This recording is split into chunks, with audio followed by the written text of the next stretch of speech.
Tonight, in the last installment of our week-long Tech Tyranny series, we're going to take a look at Facebook. You know the old saying, when you're in a hole, stop digging. Well, Facebook is in a hole. That data includes your name. Earlier this year, Facebook was caught selling the data of at least 87 million users worldwide to Cambridge Analytica, and this continues to be a controversial topic because of the blatant invasion of privacy. This anxiety over manipulative surveillance has been prevalent within popular culture through film. You watched me. No, honey. Jodie Foster's Black Mirror episode Archangel features an overprotective mother secretly surveying her daughter's every move. This severe overprotection through technology ends in devastation as the mother ultimately loses her daughter, reflecting the consequences of non-consensual surveillance. Honey, I love you.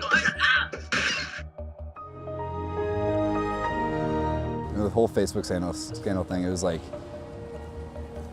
it's not right that he was using the information for, to make money, but at the same time, like, I wasn't surprised by the fact that, like, my information was being accessed because I already knew that that was a thing, I don't use Facebook because, for that exact reason. I don't want people to know my information, and I definitely don't want my information being sold off to companies. I was really sad about it because I use Facebook a lot and so does my family because everyone's international and it's a good way to communicate.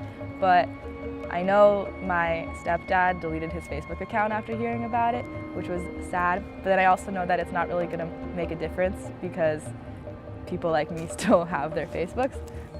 Not surprised at all. I mean, it's Facebook. They make money off your information. They sell ads, and this is just another day of business for them. These particular students did not dwell on Facebook's breach of privacy, either because they are accustomed to sharing their information via social media, or they simply choose to ignore Facebook altogether. Either way, each person has their own set of precautions to maintain their privacy. I mean, obviously, I don't post things online that I wouldn't want people to see, or anybody to see.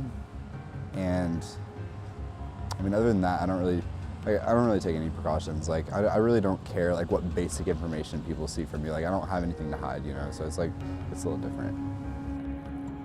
I honestly do let a lot of apps and softwares know where I am, but at the same time, I know some apps have access to your location only when you use the app or whether it's all the time. If that's given as an option, I'll definitely click only when I use the app. But I do use a lot of apps that require my location. I do cover my webcam, but that doesn't really help. It's just for my peace of mind. I don't like having someone that can just hack into my computer and just look at me. But that actually happened. I had a friend who hacked into someone's computer and he bribed them. Yeah, I don't want that to happen to me. I tend to keep my webcam off, and I don't use too much social media. I try not to use too much social media like Facebook and Twitter, but I still use some like Snapchat, but I try not to use it in excess. To be honest, it's mostly for peace of mind because if the government or any big corporation really wants to take my information, they could just take it. This easy access to information is especially alarming because of the direct ties between Cambridge Analytica and Trump's presidential campaign. This case of secretly obtaining data for political gain is an example of Sarah Myers West's worries of data capitalism enabling a manipulation of surveillance to establish power. Suzanne Collins makes a fictitious twist to data capitalism with The Hunger Games, portraying a world in which the government has complete control over the people through surveillance. Let's turn her around. This autocratic society enforces its laws with intimidation, trepidation, and brutality towards its citizens.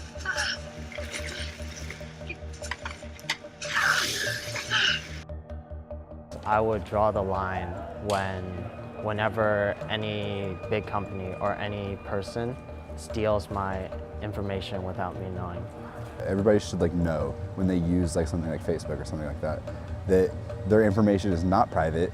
Everything, even if you put on privacy policies, people can still access your information. And so that should be explicitly stated, communicated to the people who are using these things. And I mean, that's as far as it goes, people just need to know what they're doing. Invasion of privacy, as simple for me, is when something is being shared that I don't know is being shared. Sometimes I see advertisements on different social medias, and I've watched those videos online explaining how they all talk pretty much talk to each other about like what you like. So then you see advertisements from something that you liked on one social media on another, and that kind of weirds me out whenever I see it.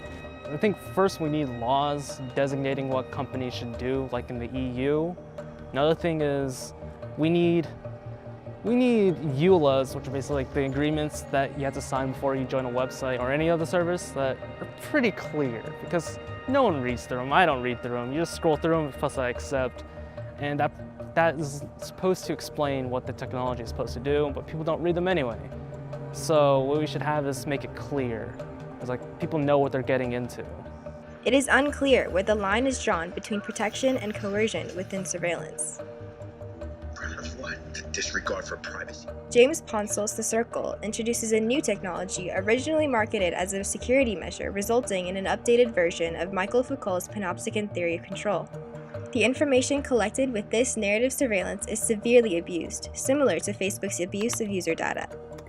These dystopian narratives of Archangel, Hunger Games, and The Circle portray the justified anxieties over the corruption in surveillance. Dark Angel never launched nationwide. It was banned in Europe. The fears within each narrative has been addressed by the EU with its privacy laws, a protective measure that is non-existent within the US society.